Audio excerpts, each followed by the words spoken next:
Promo റിവ്യൂയിലേക്ക് എല്ലാവർക്കും സ്വാഗതം. ഈ റിവ്യൂ ഇഷ്ടപ്പെടുവാണെങ്കിൽ ഒന്ന് ലൈക്ക് ചെയ്തും സബ്സ്ക്രൈബ് ചെയ്തും സപ്പോർട്ട് ചെയ്യണേ. അപ്പോൾ അഭിയെ കാണാനായിട്ട് അനഘ വരുന്നുണ്ട്. എന്നിട്ട് പറയുന്നുണ്ട്, ഞാൻ കുറച്ച് ദിവസമായി നിൻ്റെ പുറകെ നടക്കുന്നത്. ഇനി അതൊന്നും സാധിക്കില്ല. കാരണം എൻ്റെ കുഞ്ഞ് അവളുടെ അച്ഛനെ അന്വേഷിച്ച് തുടങ്ങി. എനിക്ക് അവളോട് കാര്യങ്ങളെല്ലാം തുറന്ന് പറയണമെന്ന് പറയുമ്പം ആകെ വിഷമത്തിൽ നിൽക്കുക കേട്ടോ അഭി, എന്ത് ചെയ്യും എന്നോർത്ത്. പിന്നെ കാണിക്കുന്നത് നമ്മുടെ ജാനകിയും അനാമികയാണ്. ജാനകി ദേഷ്യപ്പെട്ട് അനാമികയോട് ചോദിക്കുന്നുണ്ട്, അങ്ങനെയുള്ളപ്പോൾ നീ എന്തിനാണ് ആ നന്ദുവിന് ഭക്ഷണം വിളമ്പി കൊടുക്കാനോ അവിടെ പോയി ഇരിക്കാനോ ഒക്കെ പോയത് എന്തിനാണ് എന്ന് ചോദിക്കും.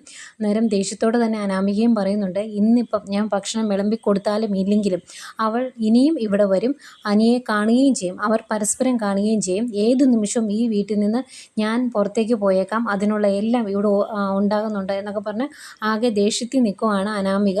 കാര്യങ്ങളറിയാതെ കഥയറിയാതെ അന്തം വിട്ട് നിൽക്കുന്നുണ്ട് ജാനകി. പിന്നീട് ഇതിനെപ്പറ്റി ദേവയാനി നയനയോട് ചോദിക്കുന്നുണ്ട്. അന്നേരം നയനയുടെ മറുപടി കേട്ടിട്ട് ദേവയാനി പറയുന്നത്, മോൾ അങ്ങനെ പറയുമ്പം അതിലെന്തെങ്കിലും കാര്യമുണ്ട് എന്ന് തന്നെയാണ് എനിക്ക് മനസ്സിലാവുന്നത്. എന്തായാലും ശരി, ഒരിക്കലും അനാമികയും അനിയും തമ്മിൽ വേർപിരിയരുത്, അത് മോൾ നോക്കിക്കോണം എന്ന് പറയുവാണ്. പിന്നെ ആകെ ടെൻഷനും വിഷമവും ഒക്കെ ആയിട്ട് ആകെ സങ്കടപ്പെട്ട് നിൽക്കുന്ന നന്ദുവിനെയും കാണിക്കുന്നുണ്ട്. ഇതൊക്കെയായിരുന്നു പ്രൊമോ വിശേഷങ്ങൾ.